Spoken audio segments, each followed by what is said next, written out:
Каково будет взаимодействие полос для транзитного движения и окружающей застройки, потому что для Ленинского проспекта очень много и жилой застройки, очень много и образовательных учреждений, больниц, школ и так далее. Таким образом, новая автомагистраль должна быть спроектирована таким образом, чтобы оказывать минимальное негативное воздействие на удобство окружающей городской среды для жителей.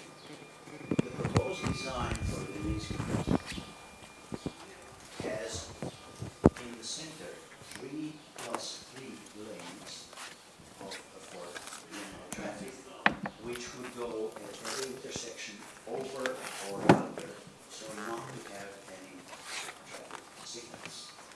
And that would be for high-speed traffic that does not have then signals from Square Gagarina to MCAT in the south.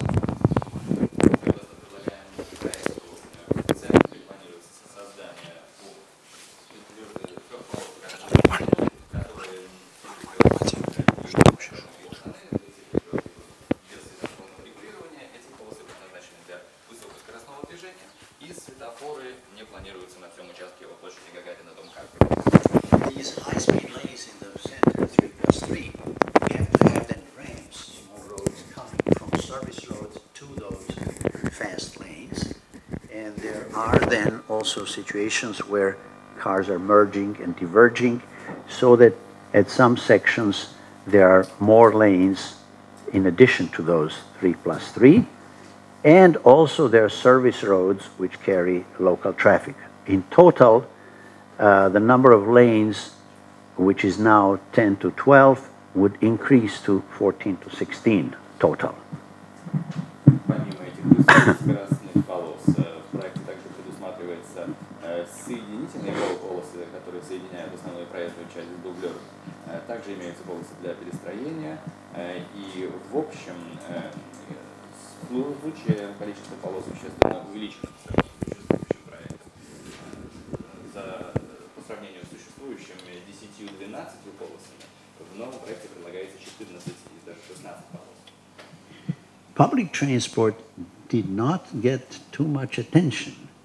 There are some locations where the buses would stop on the lines along Leninsky and on the lines crossing Leninsky. But people transferring from these two lines of buses would have to go several hundred meters and cross many streets to transfer, which is really not very good quality network of transit integration. Общественному транспорту в проекте не уделяется должного внимания.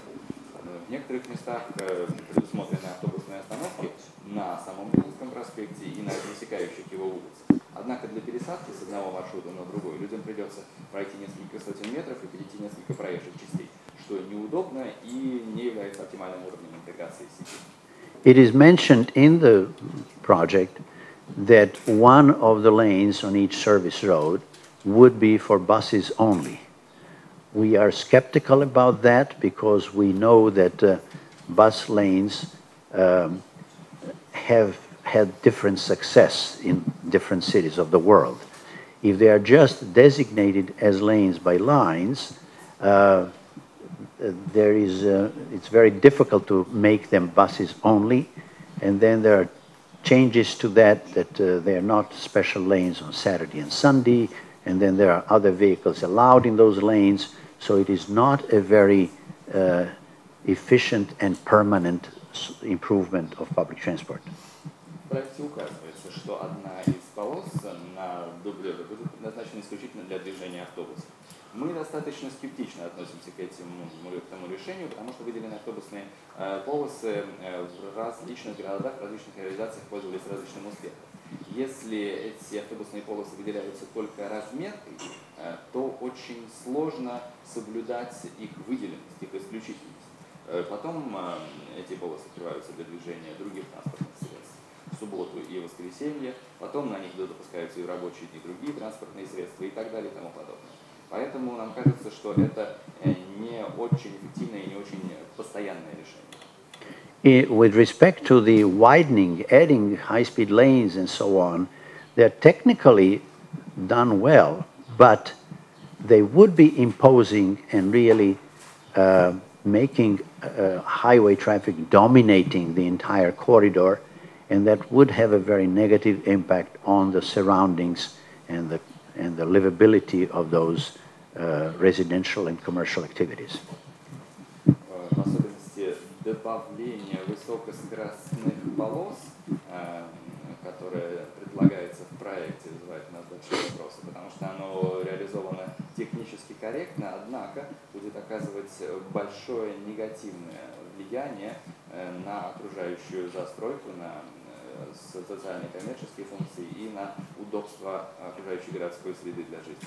We see the problem that if you build now those 3+3 lanes without signals, you're adding big capacity to that highway, and there would be two problems. One, it would attract more cars from other parallel roads, and second, with those cars coming in larger volumes to Gagarin, if there is a bottleneck at Gagarin, which there is, you will have an increase in congestion rather than decrease, because where does that traffic go towards center city? Мы видим проблему в том, что у нас будет, если у нас будет реализована схема движения с тремя полосами в каждом направлении без светофорным движением, это существенно добавит пропускную способность Ленинского проспекта, что вызовет две трудности. Во-первых, это привлечет дополнительный объем транспортных потоков с параллельных улиц, а во-вторых, мы не знаем, что будет с транспортными потоками на концах проекта, допустим, на площади Гагарина. Если там есть узкое место, а там оно есть, то заторы там, наоборот, вырастут, а не сократятся. Нужно понимать, куда уходят транспортные потоки.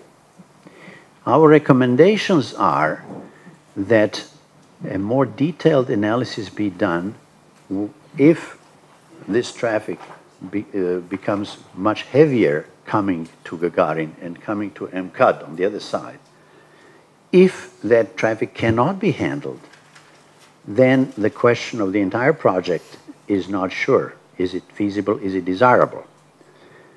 There are some mentions that we can control that volume by controlling parking in center city. That is a very good alternative, but if that is done successfully, then we don't think you need 3+3 lanes. Maybe we should consider 2+2 lanes, or even not rebuilding the entire highway. Одной из наших рекомендаций является более подробный анализ транспортных потоков в этом проекте. Если трафик действительно увеличивается на концах реконструируемого участка, то есть на МКАДе и на площади Гагарина, и существующая инфраструктура не может его обработать, то возникает вопрос об обоснованности этого проекта. Существует мнение, что можно контролировать объем приходящих в центр транспортных потоков с помощью парковки. Это хорошая альтернатива, но если это будет реализовано успешно, может быть, тогда не нужно реализовывать схему движения 3+3 полосы, может быть, хватит две полосы в каждую сторону, или, может быть, вообще не стоит реконструировать данную магистраль. As we worked on this project, we talked to people who designed the project, who are promoting it, who think this is the best solution, to the opponents of the project, to various experts with various views on pluses and minuses of the project.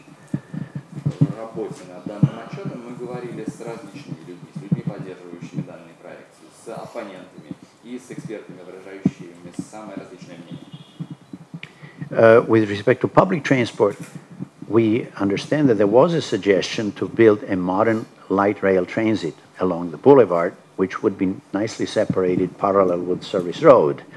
And the arguments we heard positively about that are much more convincing, in our opinion, than those who said that is not appropriate, we cannot do it. We think it's certainly worth a good detailed study for such a possibility. Что касается общественного транспорта, мы знаем, что существует предложение строительства линий легкого рельсового транспорта вдоль проспекта, параллельно его дублеру. И аргументы в поддержку данной идеи кажутся нам более убедительными, чем аргументы оппонентов этой идеи. Нам кажется, что над этим предложением стоит серьезно подумать и провести серьезные исследования. So we are proposing additional study of improving public transport, because if that is not done, the result of this would be shifting more people from public transport to cars, which is opposite to the city's policy. Мы предлагаем провести дополнительные исследования по усовершенствованию общественного транспорта, потому что если этого не будет сделано, то люди просто будут в большее количество пересаживаться с общественного транспорта на личный автомобиль, а это напрямую противоречит заявленной политике города. So we also suggest additional studies of making the design more friendly to the surroundings, this compatibility of heavy traffic and intensive livable corridor. So those are our recommendations for further refinements of this, questioning the basic feasibility, desirability, and the very careful re-evaluation of all these elements that I mentioned. Также мы предлагаем провести дополнительные исследования того, как можно сделать предложенный проект более дружелюбным к окружающей городской среде. Соответственно, я перечислил наши основные рекомендации, касающиеся обоснованности данного проекта, касающиеся возможных изменений и возможного пересмотра. We go to the second project, that's the Northwest Horda, and that's a very complex one, and it's partly underway, and part of elements like the tunnel that's under construction, it had mistakes in designing that many years ago, and it's very difficult now how to correct it and so on. We looked at some details on a section, and we see that the basic design of that highway was done under the requirement that the highway be operated without traffic signals. Посмотрим теперь на второй проект. Это проект северо-западной Хорды. Это очень сложный вопрос, потому что некоторые части этого проекта уже реализуются, некоторые части уже построены, как, например, некоторые туннели. И уже на стадии проектирования были сделаны некоторые ошибки, которые теперь очень сложно исправить.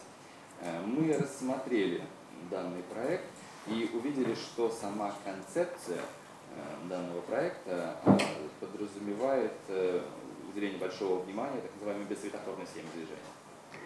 This type of design, where you would have only turning movements and not intersecting movements, was tried 50 years ago, 60 years ago, in many places, because it seems like steady, continuous flow is more efficient than stopping and then opening traffic by signals.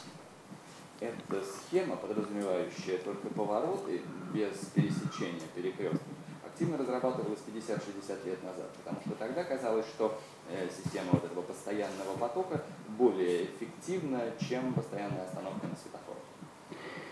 The practice showed that if you have a very busy highway with multi-lanes and has an intersection with another highway with several lanes, you cannot have continuous flow, because then you would have to force people to turn into the other street and go for some distance and then make so-called U-turn, turn back and come through to go through this intersection.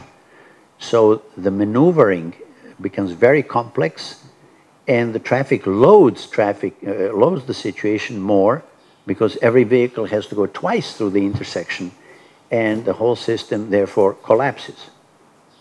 Однако выяснилось, что в ситуации пересечения улиц, каждая из которых имеет много полос, система бессветофорного движения невозможна, потому что для проезда перекрестка напрямую теперь необходимо повернуть направо, проехать некоторое расстояние, развернуться, проехать обратно и завернуть на нужную улицу. Таким образом, маневры, которые необходимо теперь осуществлять, они очень сложные. Это существенно загружает перекресток, потому что машинам приходится проезжать через него дважды, и это ухудшает общую транспортную ситуацию. We were particularly surprised with the solutions for buses and trolleybuses, which are designed to turn into Narodnovo road, go several hundred meters, make a U-turn, come back and go through the intersection. So all these bus and trolleybus lines with many buses and trolleybuses, more than one per minute, would have to go many extra kilometers just to go with this flow. They would drive people where they don't want to go and it would slow down public transport. Особенно нас удивило решение, предлагаемое для автобусов и троллейбусов, когда автобусам и троллейбусам теперь предполагается поворачивать на улицу Народного ополчения, направо проезжать несколько сотен метров, разворачиваться, проезжать обратно несколько сотен метров и делать еще один правый поворот. И это на линиях с очень большой частотой движения, больше одного транспортного средства в минуту. И такое решение вызывает огромный перепробег для общественного транспорта, снижает его скорость и таким образом переводит людей туда, куда они не хотят ехать. So we see that public transport would really be degraded seriously by this project on the Horda. It's not handled correctly, and moreover, even without regard to public transport, we don't think traffic would operate efficiently in this system on such a major multi-lane road. Таким образом, мы видим, что качество общественного транспорта в проекте северо-западной Хорды серьезно ухудшается, и даже без учета общественного транспорта мы не считаем, что на такой большой многополосной дороге нам удастся добиться эффективного транспортного потока. So you see that in this project, some technical details are designed correctly, but some are not at all. And the result would be, again, opposite to the city's policy to get priority to public transport, because the result of this would be really loss of public transport passengers to increasing car use, and it would increase congestion. Таким образом, мы видим, что некоторые технические детали этого проекта сделаны корректно, некоторые же сделаны абсолютно неверно. И результатом этого проекта будут вещи, полностью противоречащие политике города, который отдает приоритет общественному транспорту. Потому что мы видим, что количество пассажиров общественного транспорта серьезно ухудшится, снизится его скорость и увеличится транспортный затор. In conclusion, for both projects, we are suggesting that in all these complex situations, one must consider each goal and each interested group separately and see how they would have a satisfactory solution, what kinds of compromises. Certainly you have to design a highway in the city with much more sensitive elements than outside in the country. And you have to keep the livability of the corridor.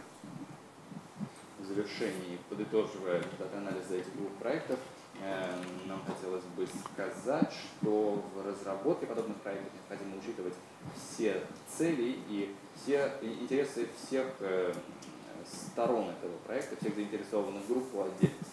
Необходимо понять, каково оптимальное решение для каждой из этих групп и каков будет оптимальный компромисс этих интересов. Необходимо также строить автомагистрали не со столь же радикальным подходом, как это можно сделать в незастроенной пригородной местности. И необходимо сохранять удобство окружающей городской среды для жизни. Our final conclusion is overall that as the situation is now, the control of automobile traffic in the city is not sufficient. Charges are so low that it's difficult for public transit to attract people from cars if they have free parking and no charges and they count only how much it costs to pay for gasoline. Наш общий вывод состоит в том, что в текущей ситуации меры по управлению транспортными потоками недостаточны, потому что стоимость автомобиля пользования настолько низка, что это делает общественный транспорт непривлекательным для пассажиров, потому что водители не платят за парковку и учитывают только те затраты на поездку, которые они тратят на бензин. So we are very happy that this major step of charging for parking has been introduced, and we encourage the city to look at other measures in the future that would introduce other payments, as many cities around the world are doing, to, so that the drivers pay in some way for the social costs that they impose by driving through the city. Social, environmental, and economic costs. Поэтому нам кажется очень правильным шагом введения платной парковки в городе, и мы призываем власти города рассмотреть другие меры, другие возможности введения платы, которые уже введены во многих других городах, чтобы водители в какой-то мере компенсировали те социальные, экономические и экологические издержки, которые они вызывают для других групп населения.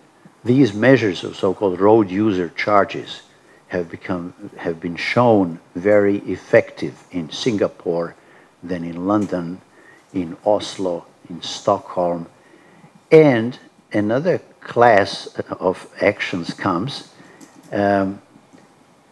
The cities of Peking and Shanghai are growing rapidly, having similar problems to Moscow.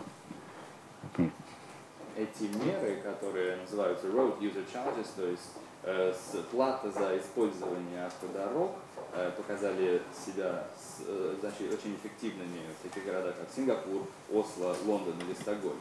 Есть также другой класс мер, которые были приняты в Пекине и Шанхае. Это огромные растущие города, которые сталкиваются с похожими проблемами. They are introducing limits on purchasing cars, discouraging people from buying the cars, giving that either by need of people or some lottery system and so on, or by taxes. And that is simply that Shanghai and Peking see that whatever they do, and they're building metro tremendously and public transport and so on, they are still strengthening the costs on automobile use to limit congestion and have more efficient travel in the city. В Пекине и в Шанхае вводятся лимиты на покупку автомобилей. То есть эти разрешения на покупку автомобилей представляются или по необходимости, или с помощью некой лотерейной системы, или эта дестимуляция осуществляется за счет налогов. Это показывает то, что несмотря на все меры, предпринимаемые в данных городах, они очень активно строят систему метро, активно развивают общественный транспорт, тем не менее они также не отказываются от мер дестимулирования автомобилепользования и повышения стоимости этого автомобилепользования, что приводит к уменьшению автомобильных заторов. All these measures also depend on how the people, the public, understand and want to support that. Now the city of Moscow has already excellent policies. It should just work on further explaining how to find this solution in order to achieve the main goal, and that is a livable, attractive Moscow, which is world city in the class with Paris and Berlin and Shanghai. Эти меры и успешность их реализации, конечно, зависят от того, насколько общество понимает их необходимость. Принятая сейчас в городе транспортная политика, как я уже говорил, очень прогрессивна. И власти города должны объяснять обществу дальше необходимость этой политики. Нужно понимать общую цель. А этой целью должно являться создание Москвы, удобной для жизни. Москвы как мирового города, находящегося на одном уровне с Парижем, Берлином или Пекином.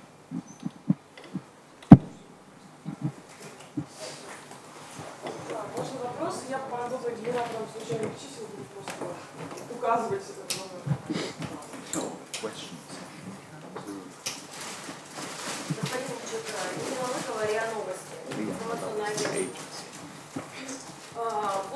вы сейчас дали ряд рекомендаций. Я так думаю, что такие же рекомендации аналогично вы давали вице-мэру Москвы по строительству. Расскажите, пожалуйста, вот какова была его реакция, насколько власти Москвы готовы прислушаться к вашим рекомендациям, и насколько институт Питерплана готов, проделав огромную работу, развернуть свои действия и сделать то, что предлагаете, возможно, закрыть проект.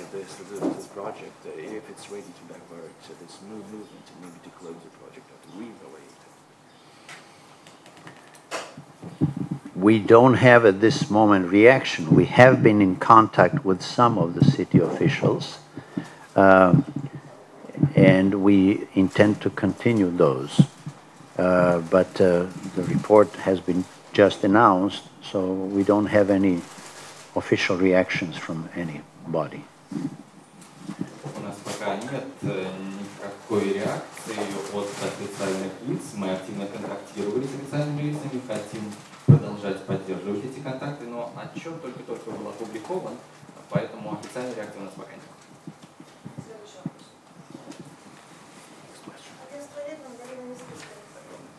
Давайте представим, что завтра в Москве возникли идеальные условия для изменения ситуации. Есть понимание, есть финансы, есть силы. Сколько, по вашему мнению, понадобится времени, чтобы сделать город удобным для жизни?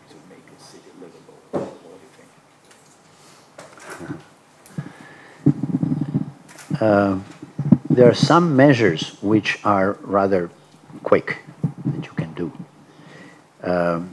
For example, parking, now that it started, it can be broadened easily. Some regulation of illegal parking on the sidewalks to improve for people, it can be done. Construction projects take much more. They take more for planning and for construction then. Metro, there are plans now for a lot of construction over 8 or 10 years. So that'll be gradual. Некоторые меры можно реализовать очень быстро. Например, введенная недавно платная парковка, ее достаточно легко расширить. Достаточно просто искоренить нелегальную парковку на тротуарах, которая мешает движению пешеходов. Строительные проекты занимают, конечно, существенно больше времени. Насколько я знаю, существующие сейчас планы строительства метро рассчитаны на 8-10 лет. Поэтому этот процесс будет постепенным. To do single measures, you can usually do them quite quickly, depending on the size of the measure. To do multiple measures for a larger city, it will take more time. But smaller cities can change completely in 5 to 6 years. Larger cities will need more time. Отдельных мер существенно зависит от их масштаба, и, конечно, отдельные меры можно реализовать достаточно быстро, но если мы говорим о комплексе мер, то это займет больше времени. Для небольших городов этот процесс будет идти быстрее, и можно добиться полного изменения транспортной ситуации в мелком городе за 5-6 лет. There are these наземный общественный transport, the tramway, trolleybus, bus, that can be improved in much shorter time than the metro. And we emphasize that Moscow, with its excellent metro, needs also much better independent lines on the streets, and that is the light rail and separated buses and trolleybuses. That can be shorter, but it also depends on the organization, and we see some cities which have parking controlled by one authority, transit another one, highway builders, traffic engineers, all separate. The cities which have really improved the entire city have unified those agencies, and that improved greatly. Just one more. A good example in New York City, it's heavy, old, huge, difficult to change. And one mayor has made tremendous changes in about 8 years. Наземный транспорт, его изменения, то есть изменения троллейбусов, трамваев и автобусов в Москве можно сделать куда быстрее, чем модернизацию изменения метро. Мы всегда подчеркивали в своем отчете, что несмотря на то, что в Москве есть отличное метро, которое прекрасно функционирует, нам нужен в Москве еще и наземный общественный транспорт, который двигается по выделенным линиям, и это может быть как легкий рельсовый транспорт, так и выделенные линии для автобусов и троллейбусов. Но, конечно, все зависит от организации. Во многих городах организацией транспортного движения занимаются несколько различных ведомств. Одно ведомство занимается строительством, другое – организацией движения общественного транспорта, третье – организацией движения личного автотранспорта и так далее. Есть же города, которым удалось добиться существенных успехов в улучшении транспортной ситуации. И в этих городах всеми этими делами занимается одно ведомство. Просто один небольшой пример. Нью-Йорк – огромный город, очень сложен в изменениях, там очень сложно что-то менять. Но всего лишь одному мэру за 8 лет удалось добиться существенного прогресса. Владислав Калашник, Ридус. Вопрос в первую очередь господам экспертам. Как подчеркивалось в начале презентации, во время первого визита в Москву эксперты собрали всю необходимую информацию для написания своего доклада. Между тем,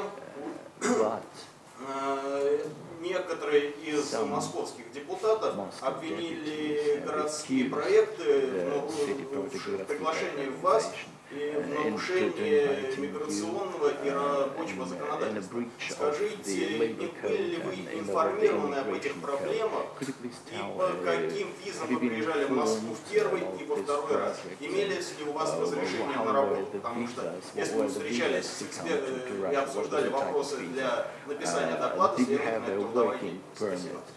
Because when you consulted some experts and you discussed some questions with experts and you talked to some experts, you needed a working permit here.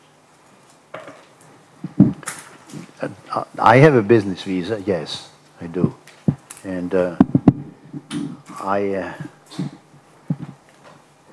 usually when I come with a number of activities. I give lectures and so on. On this project, we focused on these two specific projects.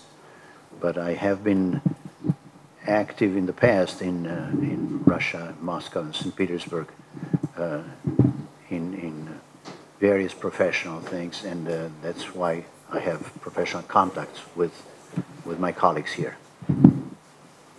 У меня была дела в визе. Я обычно, если приезжаю с такими визитами в Россию, я занимаюсь различными видами деятельности, читаю лекции и так далее. В данном же случае мы концентрировались на анализе именно этих двух проектов. И раньше я тоже очень активно работал в Москве и в Петербурге, и поэтому у меня заключено несколько профессиональных контрактов с организациями здесь. I also have a business visa here. I have not been working in Russia. I've been working in Norway, but I'm here, of course, for 2 days, like last time. When I applied to Russian visa in the United States, and I explained that I want to help in reduce congestion in Moscow, it helped me get the visa very quickly. У меня тоже, говорит господин Hotvay, деловая виза. В России я не работаю, я работаю в Норвегии, сюда я приезжаю вот как сейчас на 2 дня. Если господин Vuchek говорит, что чтобы получить эту деловую визу в Соединенных Штатах Америки, чтобы получить визу в Россию в Соединенных Штатах Америки, ему очень помогло то, что он сказал, что он летит сюда, чтобы решить проблемы с транспортными заторами в Москве. Я хочу добавить, что мы ожидали этой провокации, жалко, что она пришла от Ридуса. Здесь, наверное, нужно чуть-чуть сказать про российское законодательство. Значит, никакие разрешения на работу в России не требуются, если люди в России не работают, если они приезжают провести встречи и осмотреть какие-то здесь места. А работают эти эксперты за границей, свой доклад они готовят в своих офисах. Над этим докладом работа шла долгое время у них в офисах. и в России они не работали, соответственно, разрешение на работу не требуется, а визы деловые требуются, и деловые визы и были оформлены. И мы готовы на этот счет и давно уже ждем проверок. К сожалению, они не приходят. Я не знаю почему, но мы ждем и рады видеть проверяющие органы, которые проверят, все ли у нас с этим хорошо. У нас с этим все хорошо, мы это проверяли сами неоднократно у аудиторов.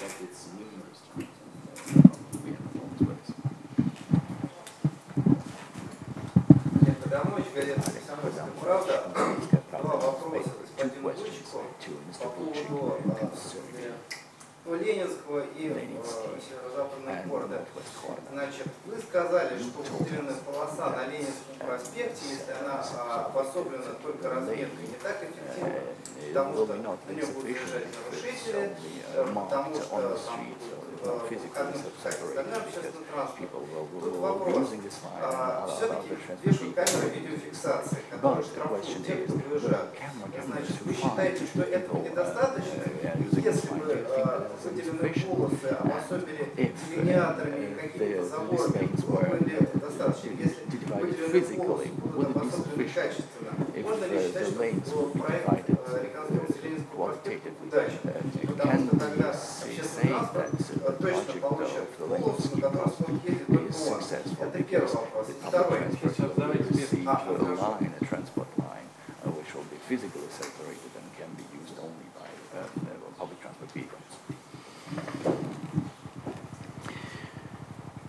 Bus lanes are used in many cities around the world with very different successes.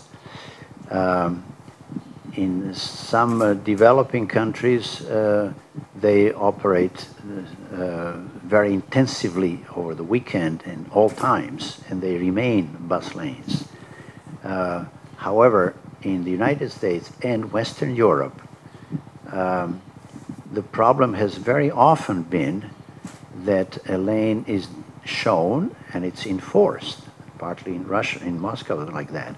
But the decisions about that lane are sometimes made by people who are not transportation professionals.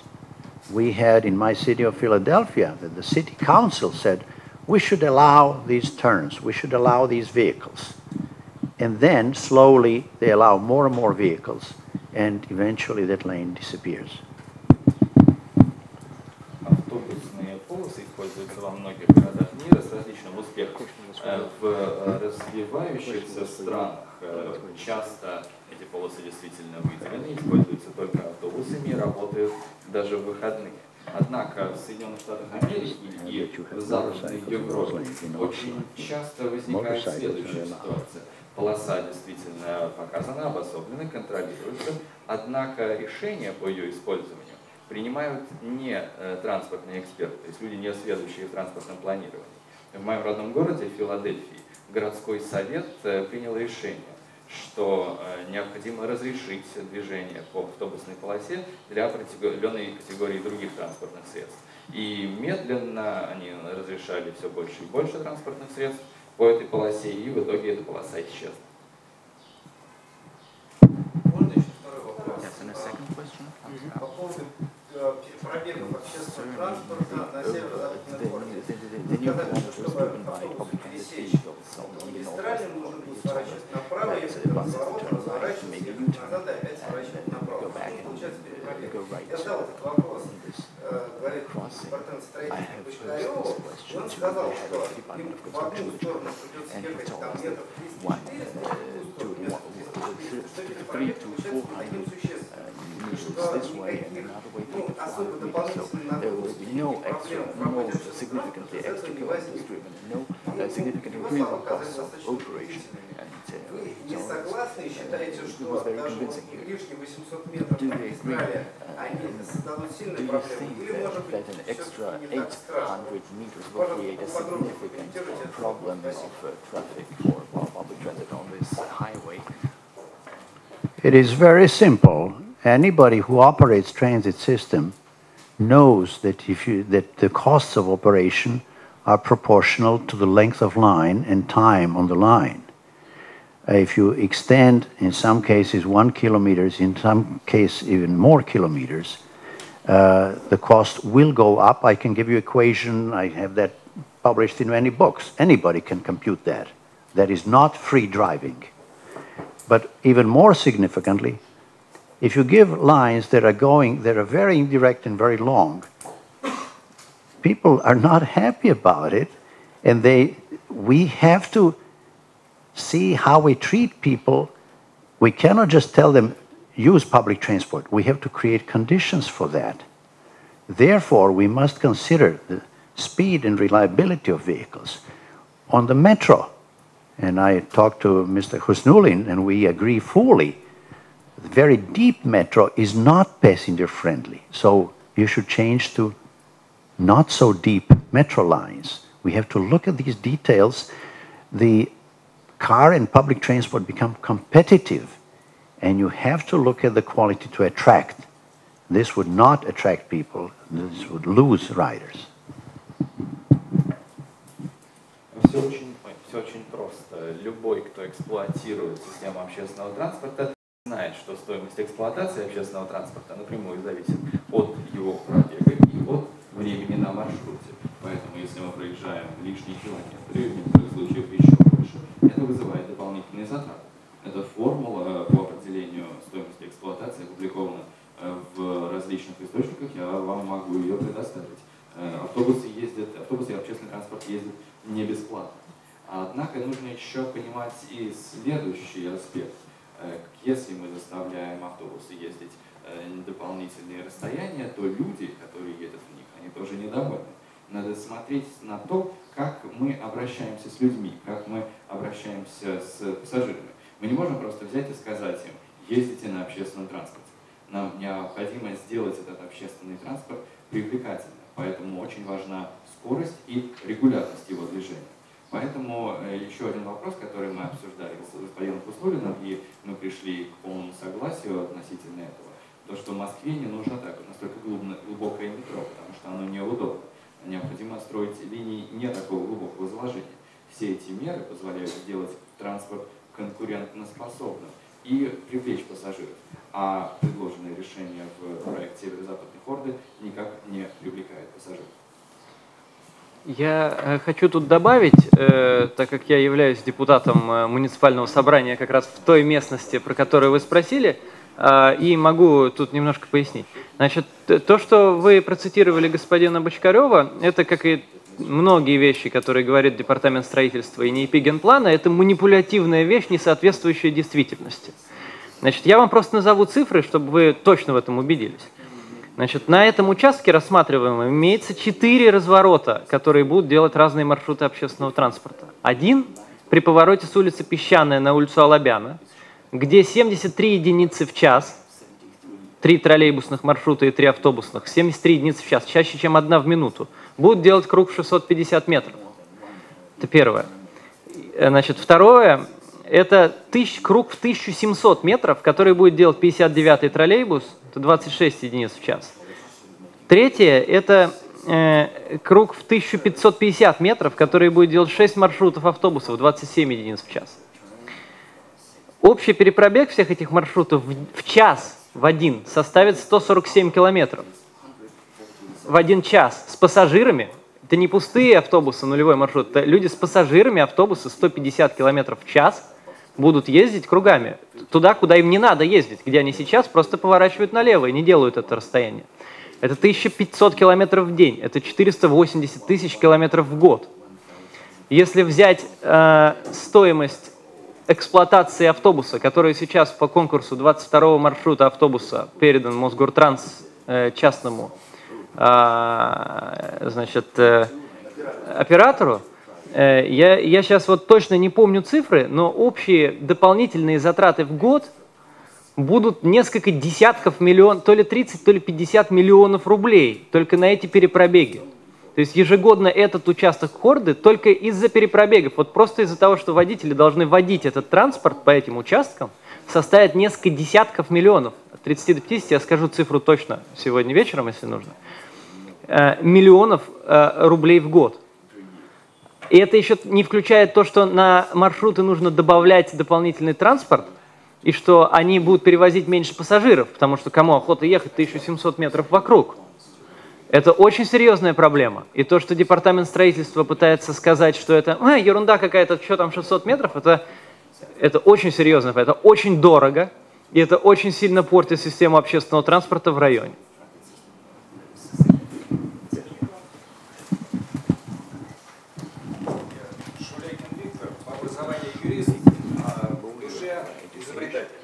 Я придумал новые транспортные развязки, хотел бы их предложить для рассмотрения в 9 вариантах. Потом сначала подумал, что такой я гениальный, вот. Потом еще придумал 5.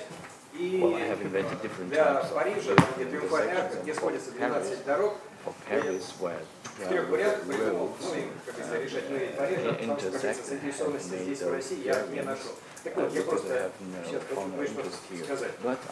Вопросы хотите задать? Нет, по тем проблемам, да, вот, которые здесь... Вы знаете, я хотел бы попросить вас не выступать здесь, потому что у нас нет времени, и вы не сможете презентовать свои развязки сейчас здесь, на этой пресс-конференции. Так что прошу вас присесть, извините, пожалуйста. Мы не сможем сейчас выслушать вашу презентацию. Простите, пожалуйста, следующий вопрос. А вообще вот такие вот развязки самые, мне кажется, пожалуйста, у кого еще вопрос? Да. Господин Vuchek, поправьте меня, если я ошибаюсь, но в пути к успешной модернизации транспортной системы Москвы идут 2 основных точки сопротивления. Это автовладельцы, для которых соображения персонального комфорта имеют приоритет над всеми остальными экономическими, техническими, финансовыми и так далее. На схеме это выглядит очень убедительно. Вот 60 машин и место, которое они занимают. Вот один автобус, который помещается 60 человек. Просто как вы убедите эти 60 человек оставить машину и сесть на автобус?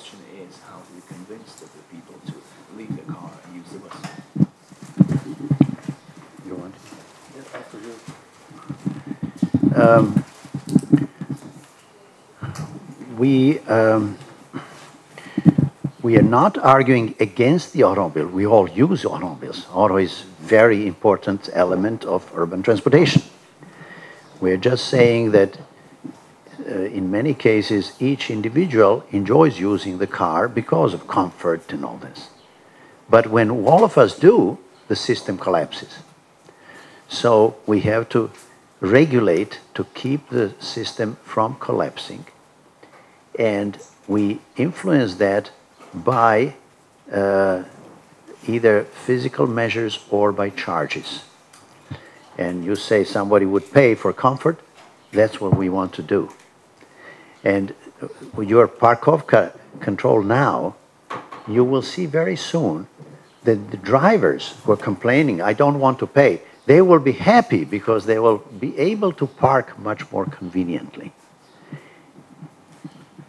Мы не протестуем против использования частного автомобиля как такового. Частный автомобиль – это очень важный элемент городской транспортной системы. Однако мы понимаем, что каждому нравится ездить на личном автомобиле, потому что это комфорт и так далее. Однако, если это будут делать все, то вся система сколлапсирует. Поэтому нам нужно регулировать эту систему, удерживая ее от коллапса. Этого можно добиться физическими мерами и экономическими мерами. Поэтому вы говорите, что какие-то люди ценят комфорт. Значит, они будут готовы заплатить за этот комфорт. Это мы можем проиллюстрировать на примере введенной платной парковки. Сейчас водители жалуются, что им приходится платить, но вы увидите, что через некоторое время они, наоборот, будут рады этой платной парковке, потому что теперь они смогут найти место и запарковаться значительно легче, чем это было раньше. And just suppose this. If you had an option that you pay 100 rubles and you have streets without congestion, many people would, sufficient number would, that it begins to work. And all these discussions happened in London for years, and in Stockholm, and in Oslo. And they finally prevailed, and the result, many problems, machinery, payment, but overall, London functions much better for access, for driving, for parking. Давайте сделаем следующий пример. Предположим, вам нужно будет заплатить 100 рублей, но тогда на улицах не будет пробок. Вы захотите так сделать? Я думаю, что многие захотят и начнут этим пользоваться. И такие дискуссии относительно целесообразности долгие годы велись и в Стокгольме, и в Лондоне, и в Осло. И, конечно, в результате были большие проблемы, как поставить автоматы для оплаты, как взимать эту оплату. Но, если мы посмотрим в общей ситуации, то сейчас Лондон функционирует в транспортном отношении значительно лучше. И второй вопрос. It's a mentality change. For 20 years ago, I was using my car to my office every day. It took me half an hour by car. Today, I never use my car to the office. So many things has changed. For one thing, parking is more expensive. That's negative for some. For another thing, I have to pay for entering the city. So I'm paying for my whole car trip more than I used to. But the most important thing is that it's more pleasant, it's faster, and it's more efficient to use public transit and walk. So the whole trip is more comfortable, and the city itself has changed very dramatically in those 20 years. Earlier it was much like this. It was a city with lots of cars parked everywhere. Now the city has been much more friendly. It's more nicer to walk. It was not nice to walk before. So it's a mentality change. More important, the Automobile Association for 20 years ago, they said that you have to build more capacity on the roads. Today, our Automobile Association says that we need more public transport. So the whole system functions differently.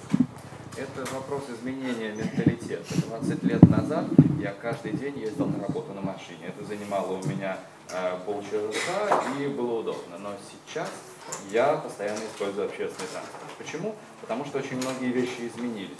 Во-первых, стала более дорогой парковка. Это для некоторых действительно отрицательный факт. Я плачу за въезд в город.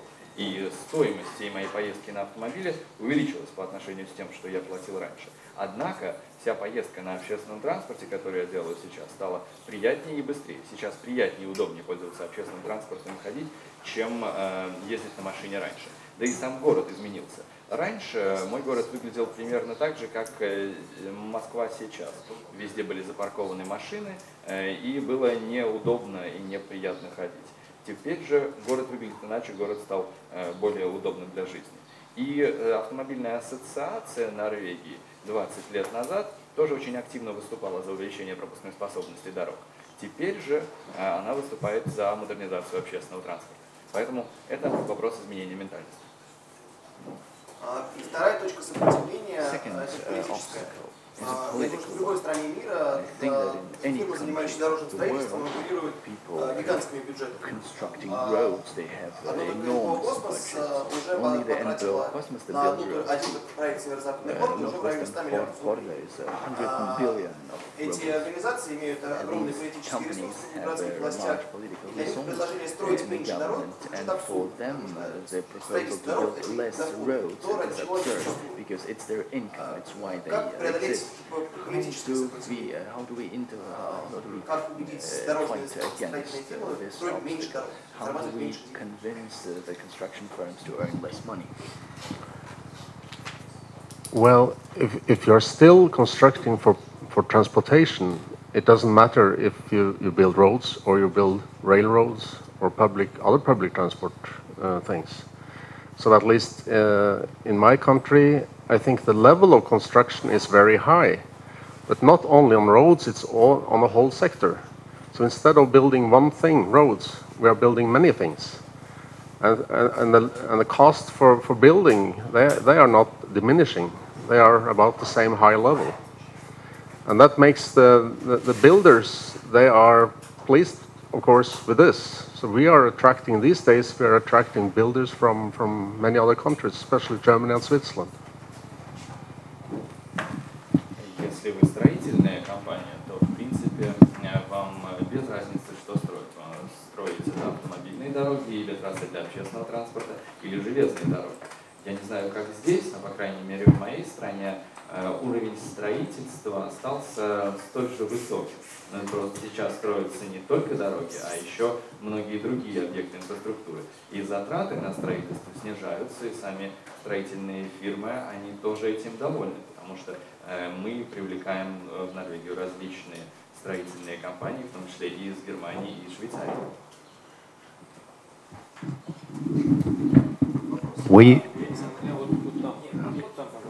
Я вопрос не задавал. В рекомендациях по Ленинскому проспекту написано, необходимо повторно проверить распределение транспортных потоков, проверить точки. Значит, вообще говоря, это немножко разочаровывает, потому что можно было бы ожидать, что такая оценка уже как-то проводилась, и какие-то оценки того, увеличится пробки или уменьшится, в какие периоды времени, насколько длинные пробки в Будущем области уже проводились. Will be the evaluation have already been made. Who can make this evaluation? Do you know anything about Давайте сначала ответить, а то там what evaluation already been, has an evaluation already been carried out? Yes, by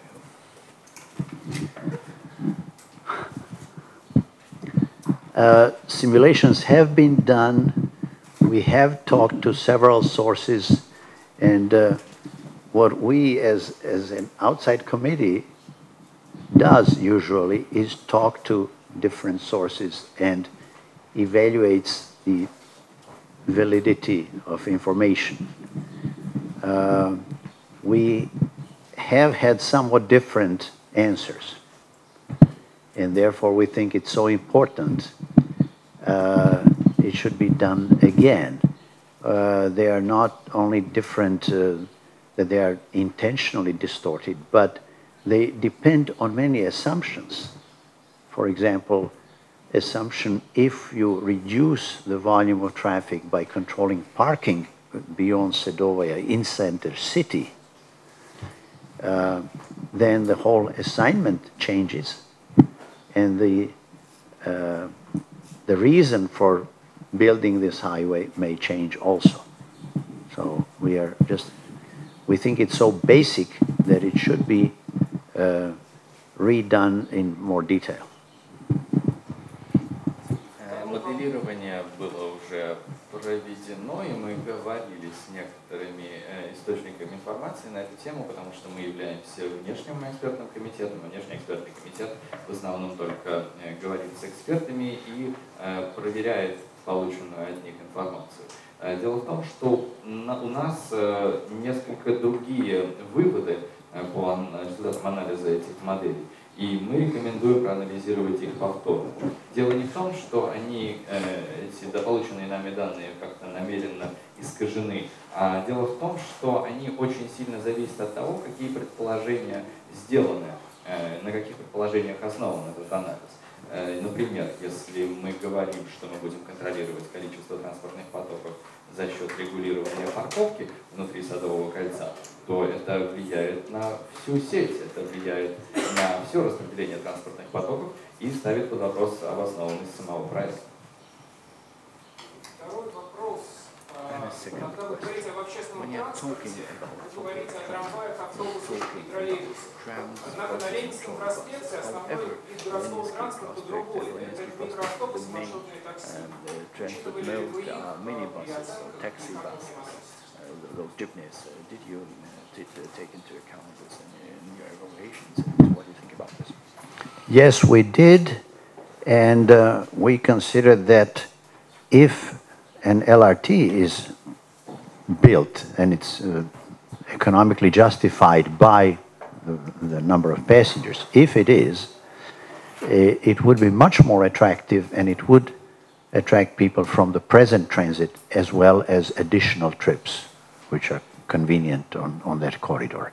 Because as you know, some of the people from Leninsky are going across to Universitet and other metro stations, which is not very convenient. If there is a quick link directly to Gagarin and Kaluzhskaya, they would find that more convenient, transfer out there to the Circle metro line and so on.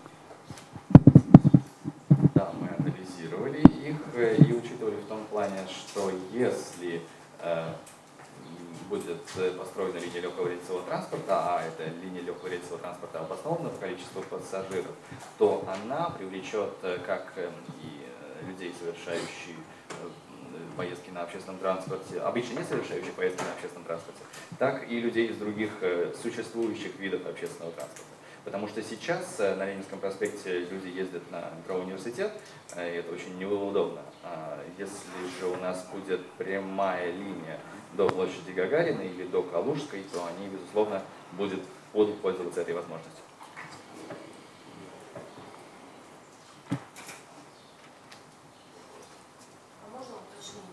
Последний вопрос, потому что Да. Вы не могли бы назвать, с вашей точки зрения, какова должна быть начальная и конечная точка трамвая, в скорости по большому счету может развить на Ленинском? И необходимо ли для него строить отдельную магистраль, чтобы это не мешало частному транспортному движению?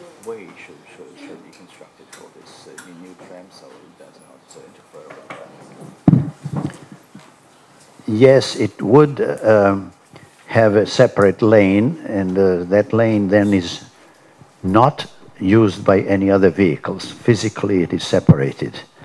The speed can be, and reliability can be increased by special signals, which are used on light rail systems. As the vehicle comes, it gets green, and that type of signals is not used in Russia yet, and we think it should be introduced.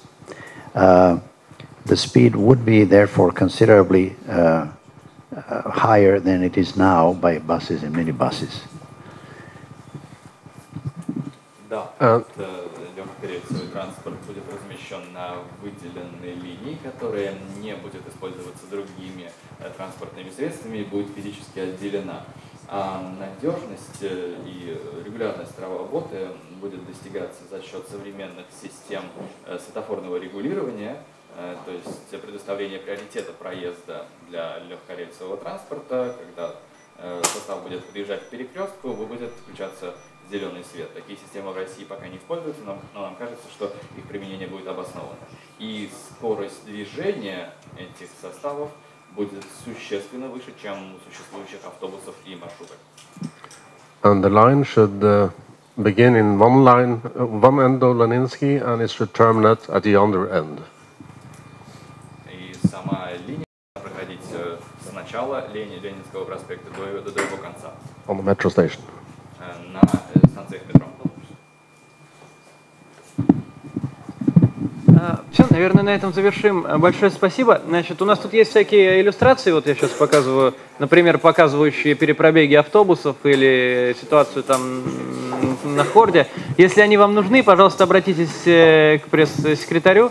Также доклад будет опубликован вечером на сайте городских проектов. Там можно будет его увидеть и взять оттуда цитаты. Спасибо.